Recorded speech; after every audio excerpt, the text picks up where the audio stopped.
વાત સુરતની સુરત નવી સિવિલ હોસ્પિટલમાં ચોથા વર્ગના કર્મચારીઓનો હોબાળો પ્રકાશમાં આવ્યો।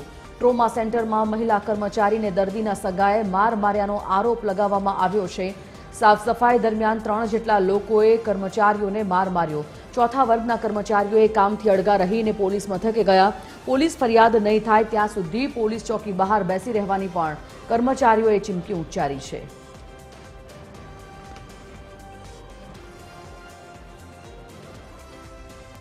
મને છે ને હું પોતું મારતી હતી તે ચાલતા હતા એ લોકો મેં કહ્યું કે સાઈડ પર ઉભા રહો તમે અમે પોતું મારતા છે પોતું ઉકાઈ જાય પછી ચાલો તો પછી બીજી વખત એ જતો રહ્યો પછી પાછો એ જ રસ્તા પર આવ્યો પછી મેં એને કીધું કે પોતું મારતા છે ભાઈ તમને કેટલી વખત કહેવાનું સાઈડ પર ઉભા રહો તો એની બૈરી બે ભાઈ હતા એ બંને બી ગાળો દેવા લાગ્યા અને હાથ ચલાકી કરી મારી બંગડી હો ફૂટી ગઈ મને અહીંયા હાથમાં બી વાગ્યું છે લોહી બી નીકળ્યું છે।